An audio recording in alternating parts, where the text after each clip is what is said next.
Recoucou! Donc c'est la deuxième vidéo de la présentation du tarot des rêves de Gaïa. Donc là je vais vous présenter les arcanes mineurs. Dans la vidéo de tout à l'heure j'ai dit que j'allais vous comparer avec une carte de tarot classique. Donc vous voyez, hein, une carte, voilà, la carte du tarot classique, voilà, les cartes du jeu. Donc c'est des très grosses cartes.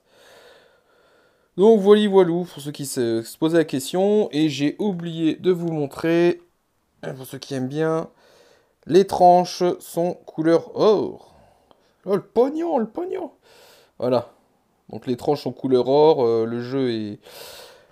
La carte elle est vraiment... attendez. Voilà, la carte elles sont épaisses, elles tiennent bien en main. Elles sont glacées. Non, elles sont bien, hein. Franchement, franchement très belles cartes et elles sont livrées dans un petit pochon et dans la boîte. Voilà.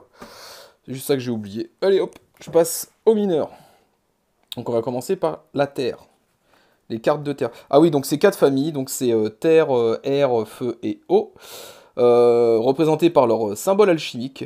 Donc ceux qui s'y connaissent le verront du premier coup d'œil. Euh, on va faire ça comme ça va être mieux. Donc je vais vous présenter donc les arcanes mineures de la Terre. Donc le thème de ces 14 cartes sont la maison, la famille, la carrière. Voilà. On pourrait comparer ça au denier des tarots classiques. Donc l'As. Attendez, je vais faire plutôt ça comme ça. Voilà, ça va être mieux. Donc l'As, ici présent. Donc c'est le nouveau commencement. Donc vos désirs, les motivations. Voilà, les motivations dans le désir, c'est quelque chose de nouveau, c'est un nouveau commencement. Bon, bah après c'est quelque chose de nouveau, hein, les As, ça commence quelque chose, hein. Mais là, celui-là, voilà, c'est plutôt le côté vos désirs, votre motivation. Ensuite, la deuxième. Hop. Donc ça, c'est le 2 de terre. Donc, il faut équilibrer sa vie. Ça nous demande d'équilibrer sa vie entre le travail, la famille euh, et ses loisirs. Voilà. Travail, famille, loisirs. Et ça demande aussi d'être souple. Donc ceux qui savent le 2 de denier, c'est on jongle avec ses économies. Mais bon, là, vous voyez, ça, il y a une histoire de jonglement, mais bon, c'est pas que les économies, quoi. C'est aussi avec son travail, sa famille, c'est voilà. Et ça nous demande aussi d'être souple. Donc là, nous avons la troisième de terre.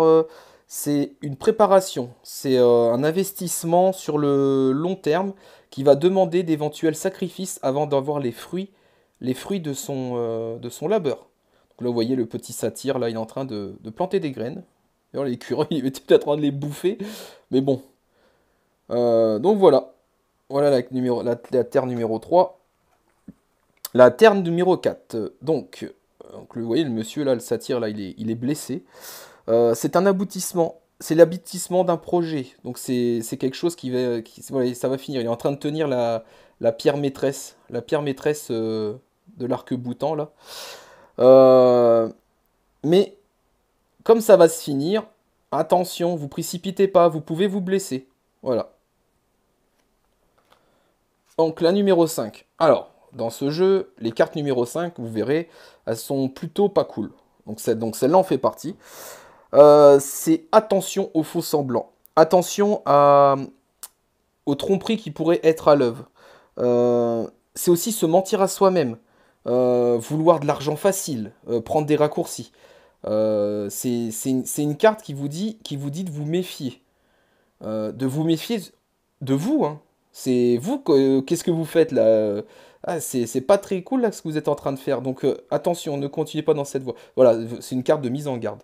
Ça peut éventuellement aussi parler des autres, mais comme ce jeu parle de soi, je vais dire le premier truc, c'est vous. Alors, la numéro 6. Donc, responsabilité envers les siens. Vous voyez là, le satyre, là, il a un joug. Il a un joug sur le dos, donc il a des responsabilités. Il est lié à quelque chose, il y a sa clé au cou, là, le petit cadenas, quand il dit des choses. C'est marrant, le symbolisme, c'est ouf, quoi, avec la serpe et tout, le petit panier de fruits. Bon. Euh, Ça demande d'être désintéressé, ça demande d'être un bon meneur de famille, quoi. Et il faut aussi aider les plus faibles. Il faut aider les plus faibles. C'est ne pas laisser des injustices euh, continuer à se commettre, essayer de faire ce qu'on peut à son niveau, s'occuper des animaux. Les plus faibles, les animaux en font partie, hein, dans la description, ça en faisait partie. Voilà, c'est les plus faibles. Alors d'abord, on parle d'abord de sa famille, mais c'est prendre en charge une cause plus grande que nous. Bon. Donc là, numéro 7 de terre. Donc là, on voit bien les chakras. Il est en pleine méditation. Elle est belle, hein, les images sont jolies, hein. Commence à avoir le feu en lui. Ouais. Donc bah, c'est la carte de la méditation, d'apprendre à s'ancrer, euh, de prendre conscience qu'il y a quelque chose d'énorme et de plus grand. C'est... Ouais. Voilà.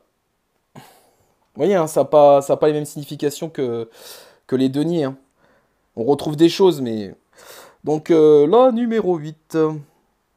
Donc c'est la carte du succès, de la richesse, de l'amour. Mais il faut s'impliquer quand même dans ce succès, dans cette recherche. C'est sûr que c'est un bon présage, mais euh, comment vous dire, voilà, vous allez avoir, voilà, vous cherchez à rencontrer quelqu'un. Si vous restez à bouffer des chips devant le canapé en regardant l'émission que vous voulez, voilà quoi, vous rencontrerez jamais personne. C'est tout, donnez-vous les moyens. Mais c'est un bon présage. Voilà, c'est une carte de très bon présage. Elle est jolie comme tout, hein. Bon, moi je vois ça quand même devant moi, je me barre, hein. Bon, encore c'est pas celle qui fait le plus flipper. Ah bah tiens, en parlant de flipper, waouh. Enfin bref. Ah, ça va quand même, mais bon. Pourtant, c'est une belle carte. Donc la numéro 10 de terre, c'est la carte de l'altruisme, de la charité, de la générosité qu'on a envers les autres. Euh, c'est donné, on reçoit aussi, certes, mais on fait tout ça avec désintéressement. Et ça c'est une belle carte. Vous voyez, bon, la dame est une satyre, elle a des petites cornes là. Son troisième œil est ouvert. Vous voyez le petit serpent que je vous avais dit tout à l'heure, là, qui était au-dessus de l'œuf de la mort, de la numéro, si je me souviens bien, de la numéro 8 dans les arcanes majeures, et ben, on le retrouve là. Vous voyez, l'univers est respecté, les codes de l'univers sont respectés dans le jeu de Raven Filan. Voilà. Donc là, c'est la carte de, comme j'ai dit, l'altruisme, la générosité. Ensuite, en terre, nous avons donc la 10. Qu'est-ce que j'avais dit? J'avais dit 10 tout à l'heure. Oh mon dieu, c'était la numéro 9. Ah là là. Bon, là c'est la vraie 10. Oh voilà, bref. Oh, je vais pas refaire la vidéo, ça va. Donc la 10, c'est l'unité des différents aspects de son existence. La synthèse un peu de tout ce qu'on a fait et le temps des récompenses.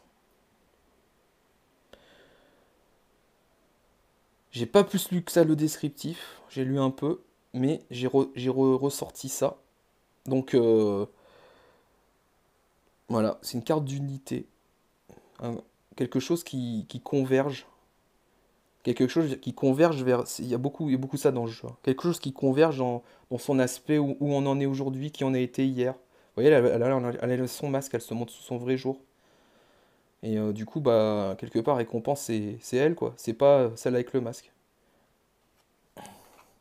Alors, la 11. Alors, les cartes, les figures, les 4 figures, elles ont toutes une petite inscription, en fait. Voilà. Vous voyez, les autres ont un chiffre, et elles ont le chiffre plus une inscription, les 4 dernières. Donc, les figures, c'est la carte là, ciel-terre, c'est l'équilibre euh, reliant le ciel et la terre. C'est l'ancrage. C'est la carte de l'ancrage par excellence. Voilà. Vous voyez, même les petits symboles, on voit une petite tête de chauve-souris, là on a l'impression, ou je sais pas ce que c'est. Dans les feuilles, les détails, différents aspects, le loup, le cheval, le bouc, l'ours, la chouette. Toujours l'œil qui revient, les glands, les glands. Euh, les deniers, on voit les deniers, parce qu'on est dans le domaine de la terre, les contrats. Vous voyez, même un numéro, là, 572 plus 87, 659. Non, non, La carte, si on la regarde comme ça, il y a vraiment... on peut se plonger dedans des heures et se dire, waouh, qu'est-ce que ça nous raconte, quoi. Allez, la numéro 12. Alors, le sénéchal. Haha, qu'est-ce que c'est? Euh, C'est la carte qui vous indique que vous servez une cause supérieure, que vous êtes quelqu'un de digne de confiance. C'est pour ça qu'il y a le chien sur la carte. Les petites fourmis, elles se font toutes confiance. Ça marche bien. Le chien, qui est le meilleur ami de l'homme. En fait, le sénéchal, c'est quelqu'un qui a un bras droit pour... il sert une personne qui a une autorité supérieure, et en fait, c'est un bras droit. Et on lui fait confiance. On lui confierait sa vie. Et ça, c'est une carte de confiance. Je vous laisse... Parce que je vous dis les détails, pouah. Les écritures là, c'est l'alphabet là-haut. Enfin bref. Hop. La numéro 13, donc la reine de terre. Elle est magnifique, hein. Regardez ce bison blanc là. Vous voyez, ça parle même il y a même des symboles indiens quoi. C'est dingue. Enfin, indiens d'Amérique du Nord quoi. Pas indien, hindou avec les troisième œil. C'est fou quand même. Il y a beaucoup de mélanges de symbolisme. Donc la numéro 12, c'est la mère terre. C'est celle qui prend soin, celle qui rend fertile les choses. C'est vraiment, c'est vraiment, les figures sont jolies dans la terre. Certaines cartes sont rassurantes. Pas la 5, je dirais, mais celle-là, elle est belle, elle est rassurante. Alors, la dernière, donc le roi de terre. Alors là, c'est le symbole de la virilité, de la réussite, quelqu'un qui est fiable et travailleur. Voilà. Vous voyez, en plus, il y a le cerf, toujours ces bois là qui montent au ciel. Monsieur qui est dans la pierre, le roi. Voilà, toute cette symbolique. Donc voilà, le roi de terre, c'est quelqu'un de viril qui réussit, travailleur. Et dont on peut être quelqu'un de fiable. Alors, on va passer à l'air. Du coup, moi j'ai une petite note. Hein. Alors, l'as d'air. C'est une nouvelle façon. Alors oui, alors la famille des airs avant, c'est le domaine de l'esprit, de la pensée, les croyances, les idées, l'imagination, la réalité. Ça fait penser aux épées. Voilà. De toute façon, les airs, épées, c'est classique hein, dans les tarots. Donc c'est la nouvelle façon de penser. Donc j'ai dit l'as. Et c'est une façon de voir autrement les idées et les concepts. En fait, on commence à ouvrir son esprit à d'autres choses. Comme c'est la carte du commencement, voilà. Hop. Alors, la carte de la dualité, la dualité, la polarité, la carte du yin, un peu du yin et du yang. C'est une carte qui nous dit, bah voilà, il y a tous les aspects qu'il y a en nous. On peut être à la fois un ange noir comme un ange blanc, il y a que des nuances de gris, c'est ça le yin et le yang. Trop de lumière tue la lumière, trop de ténèbres tue le ténèbre. Il faut un juste milieu, c'est une carte, voilà.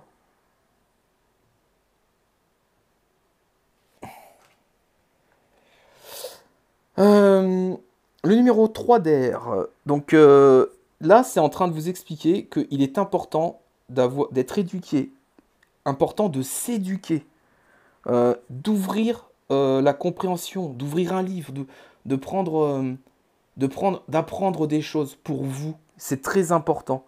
Ça, augmenter votre érudition est quelque chose qui est nécessaire à, à se grandir en tant qu'humain.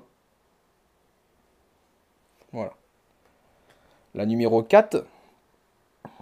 Alors, les fans de Star Wars, moi, il m'a fait penser à un skit, l'amiral Troll dans Star Wars, mais bon, bref. C'est une parenthèse. Comprendront les geeks. Donc, le numéro 4, ça apprend à se structurer. C'est une façon d'avoir une discipline en soi. De mettre de l'ordre dans ses idées. Vous voyez? Vous voyez là, il est quand même strict le monsieur là, il est quand même bien habillé, il est strict, mais voilà, il sait où sont ses idées, il sait où chercher. Il y a quelque chose comme ça. En plus, vous voyez là, avec la caméra, j'avais pas vu forcément, il a des ailes d'ange derrière. Ouais, je revois des détails là depuis tout à l'heure, c'est ouf quoi. Pourtant, je les ai regardés les cartes, hein, je vous assure. Alors, la numéro 5. Donc, bah, comme toutes les 5 de ce jeu, c'est pas cool. Donc, c'est une carte qui explique que, en fait, vous allez dans des faux semblants, vous vous illusionnez de vous-même, euh, vous vous auto-sabotez. Oui, voilà, on se trompe sur soi, on se trompe sur l'autre. En fait, ce qu'elle nous dit, cette carte, c'est, hé, détends-toi, quoi, pète un coup, lâche prise. Vraiment, c'est une carte qui dit lâche prise. Arrête, t'es en train de te tromper, arrête. Ça ferait du bien à beaucoup de personnes. Ah, c'est des messages personnels à des personnes à qui je pense, bref. C'est pas vous, mes abonnés, hein. Genre, oh là, mon dieu, j'ai dit mes abonnés, incroyable. Euh, la numéro 6. Donc ça, c'est... Ah, elle est jolie aussi, celle-là. Donc ça, c'est une carte qui dit qu'il faut trouver la solution. Euh, comment ça s'appelle? On trouve les solutions en soi, on trouve les possibilités en soi, on doit ouvrir son esprit, toujours les esprits. Et il faut vivre en pleine conscience. Vous voyez là, on revient avec les chakras là qui sont en train de s'ouvrir. Petit symbole celtique, les chakras qui sont en train de s'ouvrir. Il y a toujours cette dualité, le blanc-noir. Mais voilà, il faut aller au-dessus de ça, il faut s'ouvrir l'arc-en-ciel au-dessus de la tête. Donc la numéro 7. Donc c'est la carte de l'ego. Ça nous dit, en fait, voilà, votre ego, cherchez pas à le détruire, cherchez pas à le maîtriser à tout prix, il fait partie de vous. Apprenez à cohabiter ensemble. Euh, voilà, il faut, comment on dit, ah, je trouverai le trémplota, tant pis, c'est pas grave. Euh, quelque part, il faut pas dompter une personne. Il faut, euh, un animal, on le dompte pas. On le, comment ça s'appelle? On l'amadoue, quoi. On est sympa avec. Et quelque part, avec son ego, c'est ça qu'il faut faire. Il faut arrêter de se mettre trop de pression, trop de ce genre de choses. Et cette carte, elle vous dit, vous inquiétez pas, ça va bien se passer. Voilà. La numéro 9, 8. La numéro 8. Ah bah non, mais je me suis trompé. Je me suis trompé, je reviens en arrière. Je me suis trompé dans mes notes. Alors l'ego, c'est celle-là. Ouais, c'est quand même un peu plus logique. L'ego, c'est celle-là.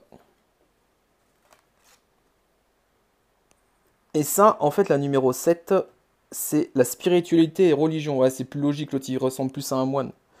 Pardon, hein, donc on revient. Numéro 7, spiritualité, religion. Euh, opposition aux idées d'autrui. Attention aux dogmes limitatifs. Attention à votre fondamentalisme religieux. Euh, respectez un peu les autres qui ont des... Je me gratte le nez depuis tout à l'heure, c'est affreux. Excusez-moi. Euh, respectez un peu les autres religions. Apprenez à vous détacher aussi de ça. Et les dogmes, tout ça, c'est une limitation. Ne vous limitez pas à ce genre de choses. Après, c'est la carte qui dit ça, hein, c'est pas moi, hein, mais voilà, je vous conseille de voir autre chose, de ne pas vous limiter à ça. Donc enfin, l'ego, voilà, la numéro 8, on y arrive. Donc ce fameux ego qui fait partie de nous, qu'il faut accepter, qu'il faut... euh, voilà, voilà, il fait partie de nous. Soyons doux avec cet ego. Voilà, ne faisons pas, domestiquons-le et ne les détruisons pas. Ah, celle-là, cette image, qu'est-ce qu'elle est jolie. Alors, en plus, il y a l'œil de reptilien. Je vais faire des références aux reptiliens, vous n'étiez pas dans mes vidéos. Non, non pas que j'y crois pas. Oh, je vous expliquerai, je vous expliquerai. Euh, C'est la carte de l'ouverture d'esprit. Voilà, de la conscience de soi. Et si on se connaît, c'est une phrase toute con, hein, mais si on se connaît, on connaît l'univers. C'est, voilà, c'est, cette carte, elle est résumée comme ça. Vous avez la dame qui a un lotus dans la main, j'ai l'impression. Et donc la dame l'ange, hein, c'est un ange même. Vous voyez, il y a des ailes. Non, non, c'est voilà, c'est une belle, c'est une très belle carte. L'ouverture d'esprit. De toute façon, on reste dans la famille des esprits, hein, de l'air. Hein. Donc la 10 d'air, c'est devenir soi, s'assumer. Euh, c'est la carte voilà, qui te dit que vous devez être indépendant. Et vous devez vous réaliser. Voilà, vous voyez là, il est un peu devant l'œil qui voit tout, là, si on peut dire ça, avant de rentrer dans les portes de quelque chose. Quelque part, elle y va, mais elle sait qu'elle y va, elle sait qu'il n'y aura aucun souci. Très joli symbole. Le corps et l'esprit. Donc ça, c'est la numéro 11. Donc ça y est, on arrive dans les figures. Compréhension entre le corps et l'esprit. Avoir du discernement et lâcher des concepts limitants. Vous voyez, ça se rejoint avec d'autres cartes qu'on a vues, hein, mais cette carte veut dire ça. Faire corps et esprit ensemble. Avec le dragon. Donc la numéro 12, le scribe.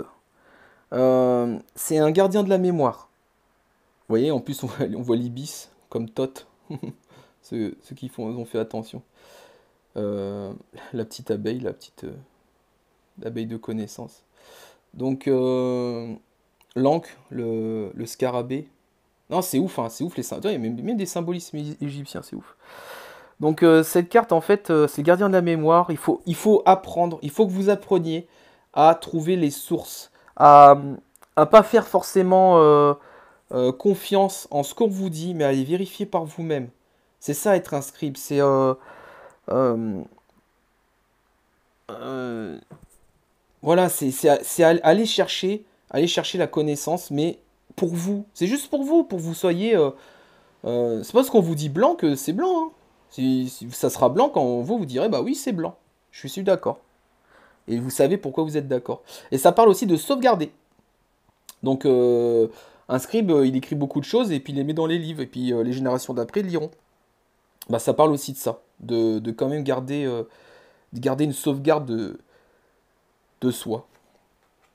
Peut-être écrire pour les générations futures, genre de choses, tout ça. Donc ensuite nous avons la reine d'air. La reine d'air. Ouais. Très belle chouette. Donc ça, c'est la carte de l'esprit critique. Apprendre à être neutre. C'est à analyser les choses. Cette carte, quand on la sort pour quelqu'un, on peut paraître... C'est une carte qui, d'un premier abord, c'est un peu, vous voyez, ouais, comme un reptile. C'est froid, c'est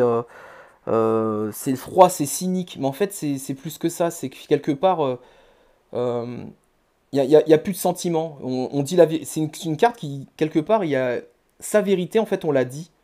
Et qu'elle plaise pas, au moins elle est dite. Voilà, c'est la reine d'air. La dernière, c'est le roi d'air. Le roi d'air, donc c'est l'éthique. C'est quelqu'un de vigoureux et il a une force de commandement. Très bon commandement. Et c'est quelqu'un d'éthique. Donc son esprit est un stade où il y a pas de malfaisance dans ses pensées. Hop. Alors, je vois 24 minutes. Bah, finalement, je vais refaire une vidéo pour les deux dernières. Voilà, je vais refaire une vidéo pour les deux dernières. Allez, à tout de suite.